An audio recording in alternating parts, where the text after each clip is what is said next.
মানব ইতিহাসে যুগের মহৎ পরিকল্পনায় কাজের ধারণাগুলো অগণিত উপায়ে রূপান্তরিত হয়েছে। কৃষি সমাজ থেকে শুরু করে শিল্প বিপ্লব পর্যন্ত প্রতিটি যুগেই নতুন নতুন দৃষ্টান্ত আর চ্যালেঞ্জ নিয়ে আসছে। তবে সম্ভবত কোনোটি রিমোট ওয়ার্ক বা দূরবর্তী কাজের উত্থানের মতো বিপ্লব ঘটায়নি। প্রযুক্তির অগ্রগতি এবং বৈশ্বিক ঘটনাগুলোর কারণে রিমোট ওয়ার্ক কাজ কেবল একটি দৈনিক প্রয়োজনীয়তার চেয়েও বেশি। এটি কর্মসংস্থান আর উৎপাদনশীলতাকে নতুনভাবে আকার দেওয়ার একটি রূপান্তরিত শক্তি। কোভিড-19 বা করোনা মহামারী এই রিমোট ওয়ার্ককে প্রয়োজনীয়তার থেকে জীবনযাত্রার পছন্দের দিকে ঠেলে দিয়েছে, যা আমাদের কর্মজীবনের দৃষ্টিভঙ্গিতেও একটি বিপ্লব এনেছে। দ্রুত পরিবর্তিত এই বিশ্বে ঐতিহ্যবাহী ৯টা থেকে ৫টা অফিস মডেলের ফ্লেক্সিবিলিটি বা নমনীয়তা উদ্ভাবনের একটি নতুন দ্বার খুলে দিচ্ছে।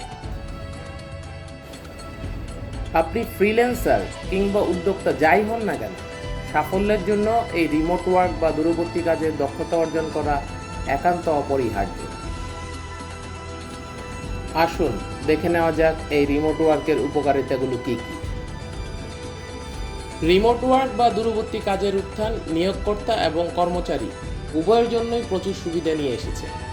সংস্থাগুলির জন্য এটি একটি বিশ্বব্যাপী প্রতিভাপুল অ্যাক্সেস, শারীরিক অফিসের স্থান বজায় রাখার সাথে যুক্ত ওভারহেড ব্যয় হ্রাস এবং কর্মচারীদের সন্তুষ্টি ও তাদের ধরে রাখার সুবিধা প্রদান করছে। অন্যদিকে এই রিমোট ওয়ার্কের মাধ্যমে কর্মচারীরা তাদের সময়সূচি পরিচালনার ক্ষেত্রে আরও বেশি নমনীয়তা, যাতায়াতের সময় হ্রাস এবং কর্মজীবনে আরও ভালো ভারসাম্য উপভোগ করছেন। উপরন্তু রিমোট ওয়ার্ক পরিবেশবান্ধব হিসাবেও প্রমাণিত হয়েছে। কম লোক যাতায়াতের ফলে কার্বন নিঃসরণও হ্রাস পেয়েছে। আসুন দেখে নেওয়া যাক রিমোট ওয়ার্কের চ্যালেঞ্জগুলো ও তার সমাধান। অবশ্যই রিমোট ওয়ার্ক মডালিটিতেও কিছু চ্যালেঞ্জ রয়েছে। তার মধ্যে দলের সাথে সংহতি বজায় রাখা, বিচ্ছিন্নতার অনুভূতির বিরুদ্ধে লড়াই করা এবং তথ্য নিরাপত্তা নিশ্চিত করার মতো বিষয়গুলো নিয়ে উদ্বেগের আবির্ভূত হয়েছে।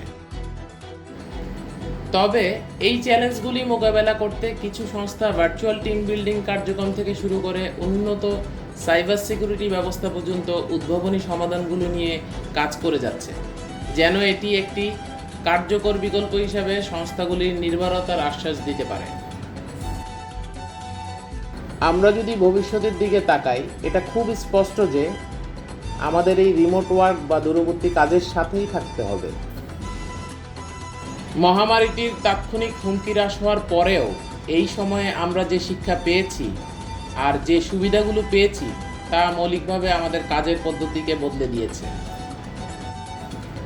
আর হাইব্রিড মডেলগুলো যা কিনা দূরবর্তী এবং ব্যক্তিগত কাজের সংমিশ্রণ করে, তা সম্ভবত আরও প্রচলিত হয়ে উঠবে, যা অনেক সংস্থাগুলোকে সেরা অবস্থান তৈরি করে দিবে। পরিশেষে দূরবর্তী কাজের উত্থান কেবল আমরা কোথায় এবং কিভাবে কাজ করি তার পরিবর্তনের প্রতিনিধিত্বই করে না, বরং কর্মসংস্থানের ক্ষেত্রে আরও নমনীয়, অন্তর্ভুক্তিমূলক এবং টেকসই পদ্ধতির দিকে একটি বিস্তৃত পরিবর্তনের প্রতিনিধিত্বও করে।